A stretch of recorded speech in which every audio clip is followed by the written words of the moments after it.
Welcome back, students. Today is the session 10 from the chapter of electric charge and field, and this is the Q&A session. And in this session, I have taken two questions. The first question is written on this board. That is, the electric field in a region is given by this formula, that is E is equal to E naught x divided by L I cap. I cap is the unit vector along the x-axis. If a charge is contained in a cubicle bounded by x is equal to 0 and x is equal to a, y is equal to 0 and y is equal to a, and z is equal to 0 and z is equal to a, is a into 10 to the power minus 12 coulomb, then we have to find the value of a. यहाँ पर E naught की value दी हुई है 5 into 10 to the power 3 newton पर coulomb. L की value दी हुई है that is equal to 2 centimetre and A is equal to 1 centimetre.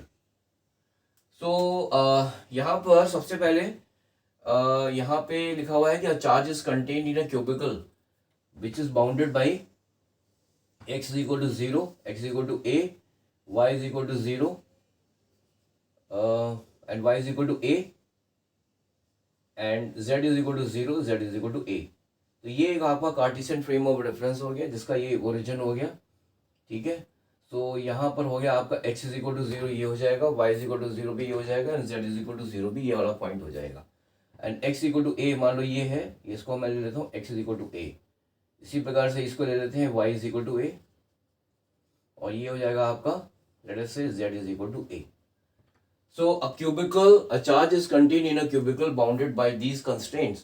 So यहाँ पर हम लेट अस से इसको बनाने की कोशिश करते हैं. ये एक ओरिजिन हो गया मेरा, ठीक है, ये a हो गया, this is along the x axis, ये हो गया along the y axis and this is the z axis. तो मैं यहाँ पर इसको क्यूबिकल बनाने की कोशिश कर रहा हूँ.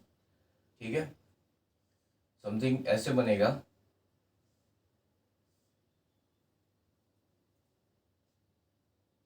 कुछ कुछ ऐसे आ जाएगा and then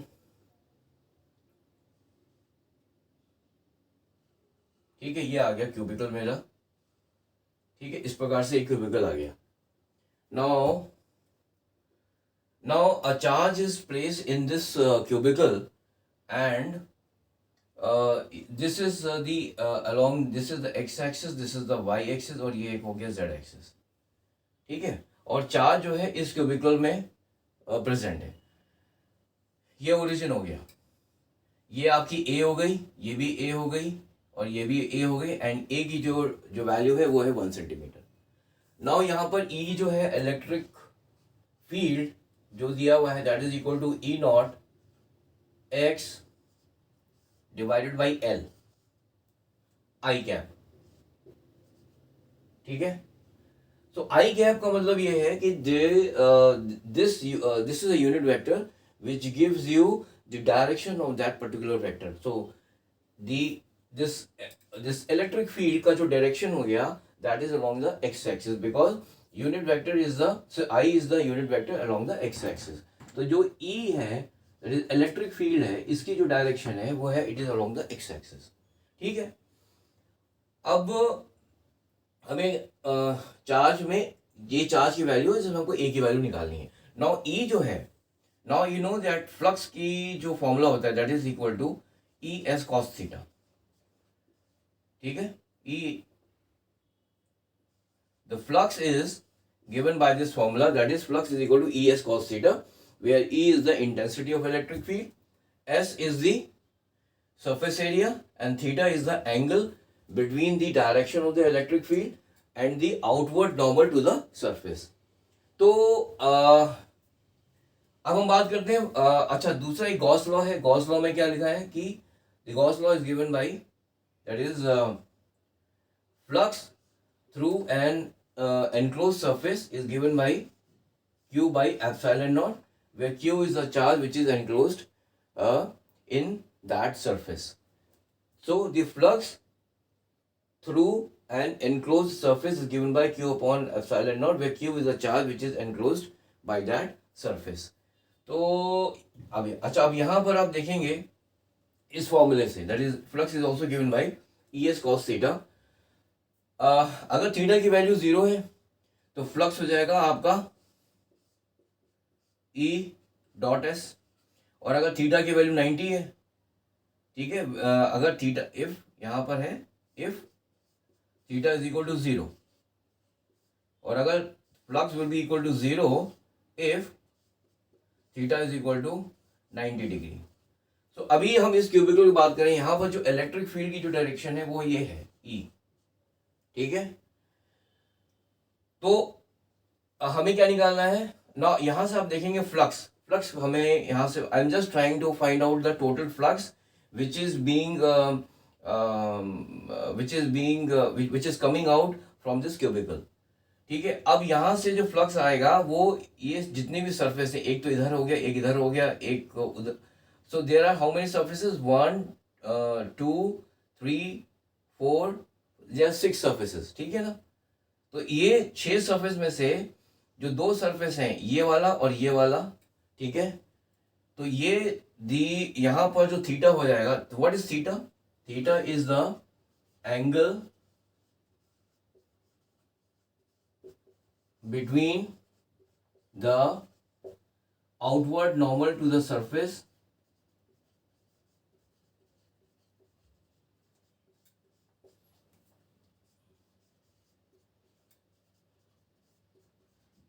and the electric field,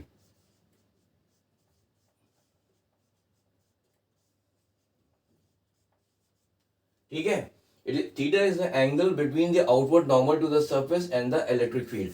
सो अगर हम बात करें थीटा की, I am just taking this surface, ये जो ये वन, दिस वन, तो ये जो सरफेस है, this is the outward normal to the surface, this is the direction of the E, तो यहाँ पर जो थीटा हो जाएगा वो हो जाएगा आपको 90 डिग्री।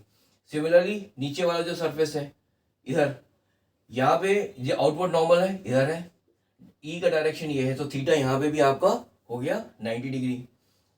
इसी प्रकार से अभी अगर हम बात करते हैं इधर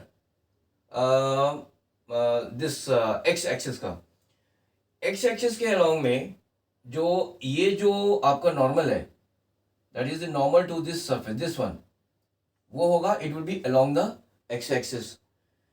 इसी प्रकार से ये वाला जो सरफेस है, ठीक है ना, इसका जो आउटवर्ड जो नॉर्मल है, ठीक है, वो आपका ऐसे है, ठीक है ना, और you can say in this direction, so this is also along the direction of the E. So in other words we can say that कि द आउटवर्ड नॉर्मल, ठीक है, in the direction of Y and Z axis, that is the outward, the angle between the outward normal to the surface, the direction of the electric field will be equal to 0 in case when the outward normal is in the direction of the y axis and the z axis, ठीक है। तो खाली x axis के along ये जो x x ये वाला जो ये आपका जो दिस ये फेस है, ठीक है, इस क्यूबिकल का ये 2 फेस हैं, इस फेस में जो हम आउटवर्ड नॉर्मल बना रहे हैं, so this is parallel to the X axis, ठीक है। तो इस केस में क्या होगा कि जो थीटा है वो होगा 0, वेयर एज ये जो सरफेस है इस केस में, और यहाँ पे आप देखेंगे इधर जो आपका ये जिस ये जो नीचे जा रहा है, ठीक है, वाई एक्सिस इधर है, ये आपका नीचे की तरफ में भी है, आउटवर्ड नॉर्मल जो है ये और ये इसके बीच में और ई के बीच में एंगल 90 हो गया। इसी प्रकार से ये इधर वाला जो सरफेस है, इधर वाला ये दैट इज ये आपका ये वाला जो फेस है, दिस वन, ये फेस, इसमें जब हम आउटवर्ड नॉर्मल बनाएंगे, that is the outward normal to this surface, जब हम बनाएंगे तो इसका और ई के बीच का जो एंगल है वो होगा आपका 90 डिग्री। सो खाली वी कैन सो इन हम क्या कह सकते हैं देन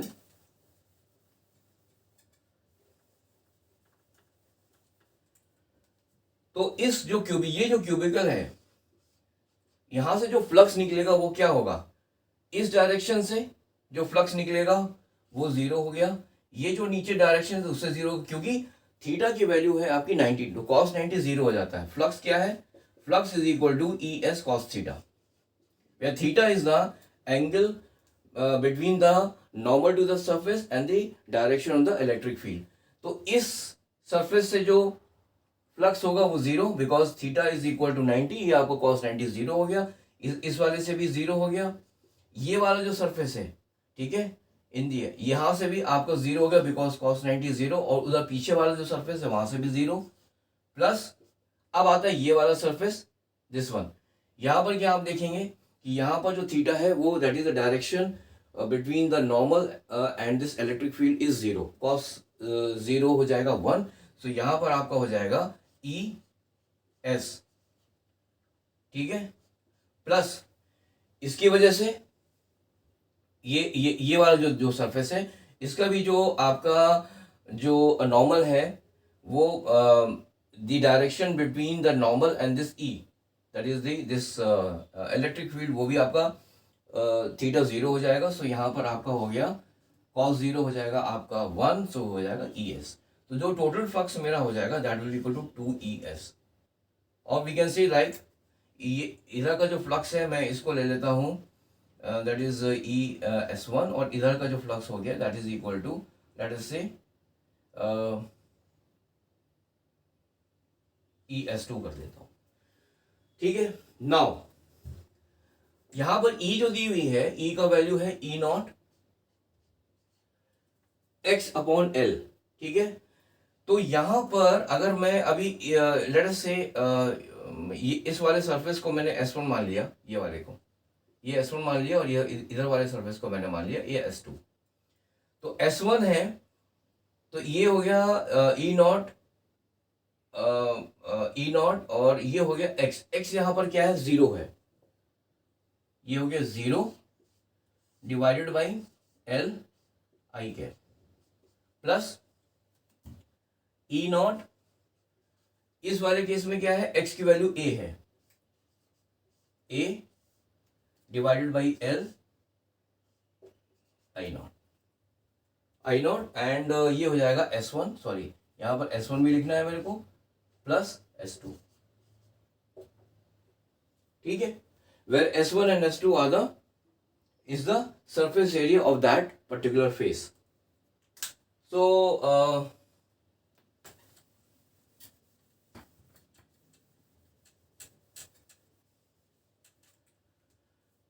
फाई कितना हो गया, ये हो जाएगा। अब ये वाला तो वैल्यू जीरो हो गया, ठीक है, बिकॉज x की वैल्यू आपकी जीरो है, तो ये वाला जो जो जो दिस टर्म है ये तो आपको जीरो हो गया, हमारा बच्चा है E0, ये वाला E0, ये a हो गया।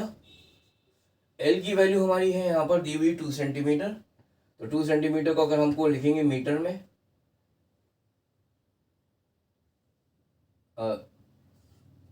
0.02 हो जाएगा।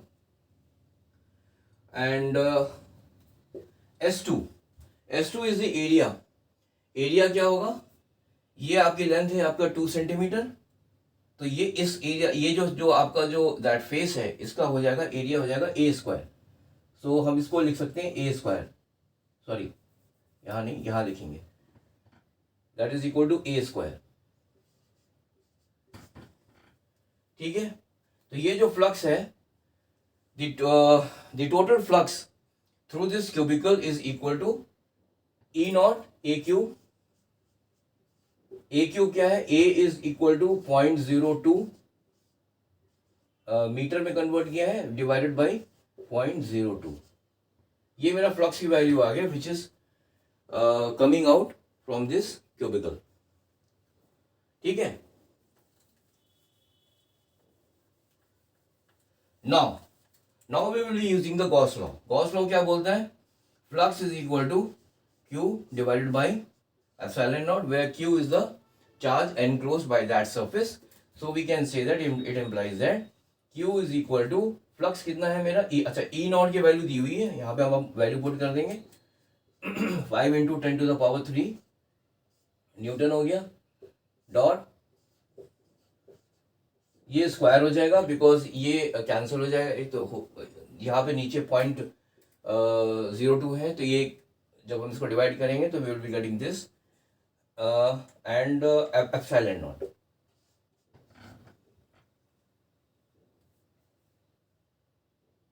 ठीक है ना।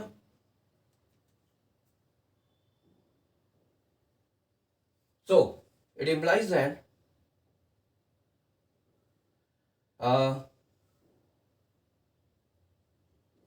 इट इम्प्लाइज दैट अगर हम यहाँ पे बात करें Q is equal to, sorry यहाँ पे इसको नहीं लिखते हैं,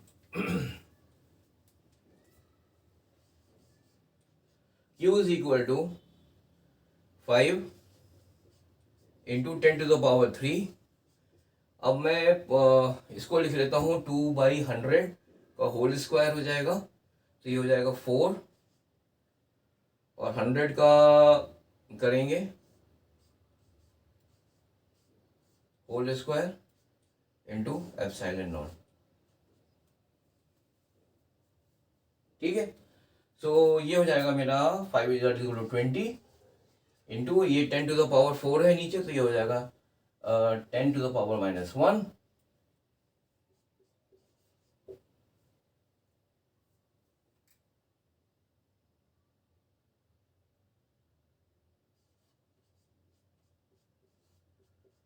ये एप्सिलॉन नॉट की मैंने वैल्यू पुट कर दी। ठीक है, ये हो गया।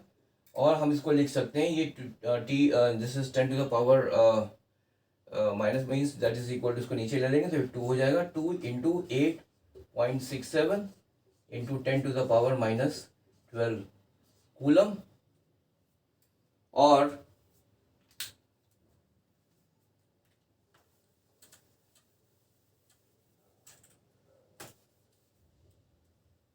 और we can say that Q जो है दिस इज इक्वल टू, अभी हम इसकी वैल्यू करेंगे तो 7 2 14, 6 2 12 एंड 13 पॉइंट, 8 2 16 17.34 इंटू 10⁻⁻12 कूलम। सो ये हमारा जो this is the value of the charge which is enclosed by this cubicle. और हमारा जो क्वेश्चन था, हमें क्वेश्चन में ए की वैल्यू निकालनी थी। A is so the charge is equal to a into 10⁻⁻12 coulomb. तो मैंने यहाँ पर जो है ये आपका जो ए की वैल्यू आ जाती है विच इज इक्वल टू 17.34। ठीक है, so this is how you have to calculate. So in this question first of all you are suppose to calculate the flux, ठीक है, through this cubicle, and after that using the Gauss law you can calculate the value of the charge which is enclosed by this cubicle, and after calculating the value of the charge you can easily find the value of A. ठीक है, so this is how this question was supposed to be done. Now let's come to the another question.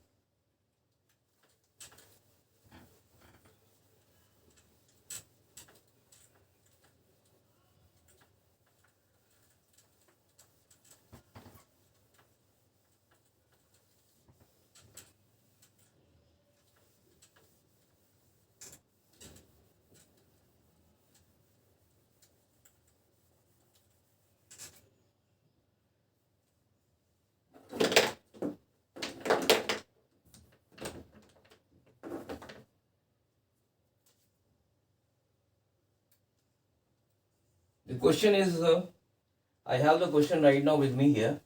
So this is one of the test papers which I normally take in my offline classes. The question is, what is the flux through a cube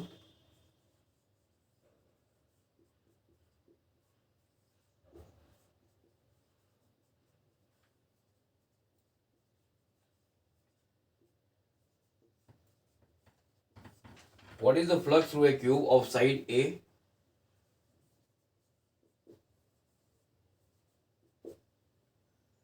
if a point charge of Q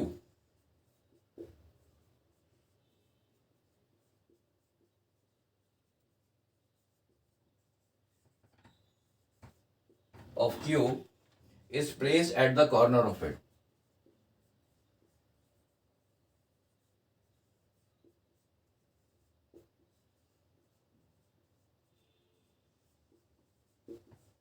ठीक है, what is the flux through a cube of side A if a point charge of Q is placed at the corner of it. So अब चलो इसमें हम ऐसे करते हैं, I'm just making this x y and ये x axis हुआ, ये y हो गया, ये z हो गया.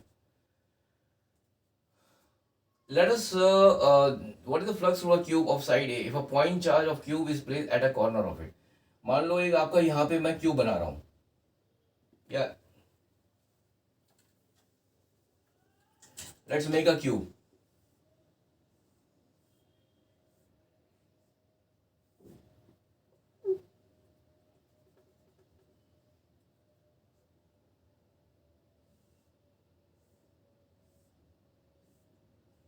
ठीक है, ये मेरा क्यूब हो गया. This is the cube which I have made. अब यहाँ पे किसी भी एक पॉइंट, यहाँ पर मैंने एक चार्ज क्यू को प्लेस कर दिया.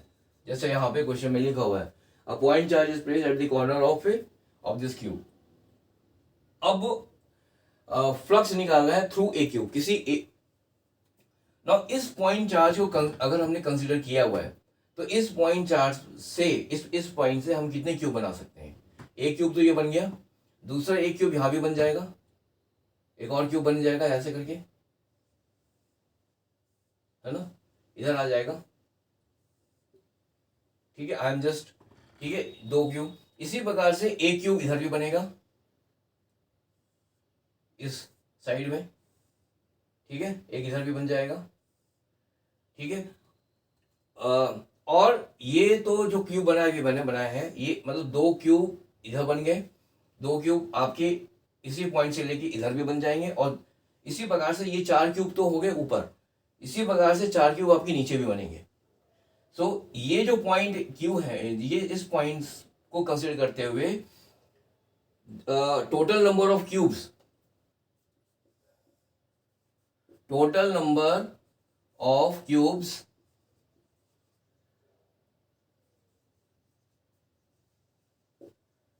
which can be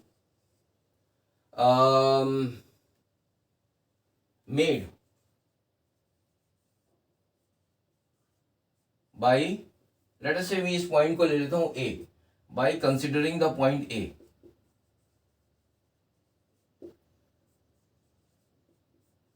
The point A at which the charge Q is placed. ठीक है, तो ये हो जाएगा, that will be equal to 8. ठीक है, यहां पर क्या होगा आप देखिए, अगर मैं इसको बनाऊंगा, if I am just, let me try एक बार.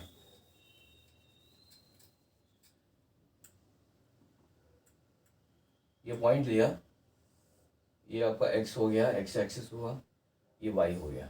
ठीक है, ये आपका y एक्सिस हो गया, ये x हो गया, और ये आपका हो गया z. ठीक है, सो आप ध्यान से देखेंगे यहाँ पर, अगर मैं एक यहाँ बनाऊं, सॉरी,